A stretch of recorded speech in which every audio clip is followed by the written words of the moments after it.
Welcome to another episode of Boom and Bust. I'm your host, Tony Clement, here at the News Forum, where all voices matter.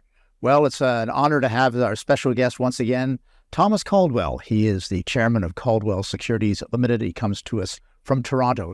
Tom, great to have you back on the program. Thank you, Tony. I guess the first thing I'd like to ask is about Canada's inflation rate. It looks like inflation is here to stay for the present. Is that your understanding and analysis as well? It's here to stay forever.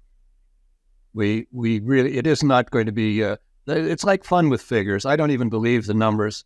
They are skewed to the low side because it's in the interest of politicians to keep it low from a numbers point of view. But the reality is central banks have not done anything to contain it. And government fiscal spending has been far, far too high. And it is one of the root causes of inflation, along with a lot of the climate change techniques of raising fuel costs, carbon tax, et cetera, et cetera.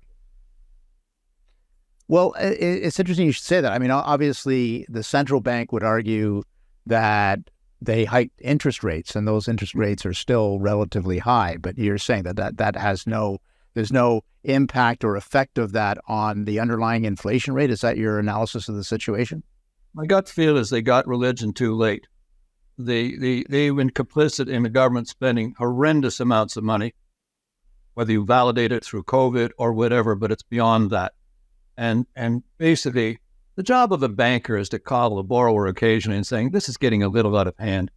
Can you get your trading line back in order or something along that line? I think the government, the Bank of Canada, tolerated this. So increases in interest rates of 1 or 2%. Really, at this point in time, is just adding to inflation. It's not curtailing anything. So you can have monetary policy is effective when you have adults running fiscal policy. That is, when you're keeping balanced budgets or in the ballpark with deficits, type of thing.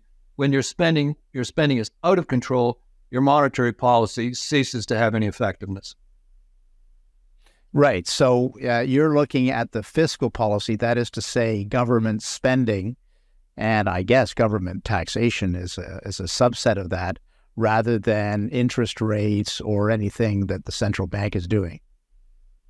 It really doesn't matter at this point whether you're talking 3, 4, or 5%. That's not relevant. If you need the money, you need the money. Or if you want to buy a house, 5 or 6% is not going to throw you off if you can get the mortgage. Getting access to capital is the key thing. So it really is not curtailing very much, in my opinion.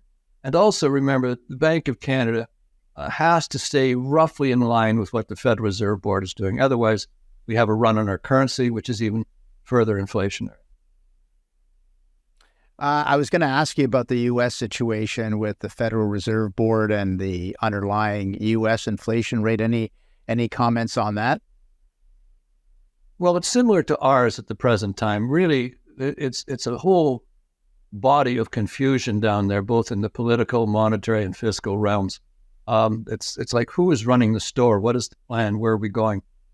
Inflation numbers have been easing a little bit down there, and there was some comments that the Fed was thinking we might even go into a deflationary period. I doubt that is really possible with the levels of government spending both in Canada and the U.S. Now, the U.S., their deficits, a lot of it is program spending. Social Security down there. So there's some other underlying issues. Ours is more discretionary up here, and we've instituted policies that are in fact inflationary, driving costs up, say for groceries or anything else. And I think we mentioned more in our program earlier. It isn't the inflationary numbers; it's the inflation that's already baked in the system that we have experienced already through the spending binge. That's what people are trying to live with. And if you look at grocery prices, as I think I mentioned to you, I'm now grocery shopping because my wife has not been able to do some of that stuff. And I'm thinking, whoa, this seems kind of expensive to me. But I can handle it, don't get me wrong. But there are a lot of people that this is quite a burden, quite real. No, I think he raised a good point that, and this is a point that sometimes politicians don't really focus on.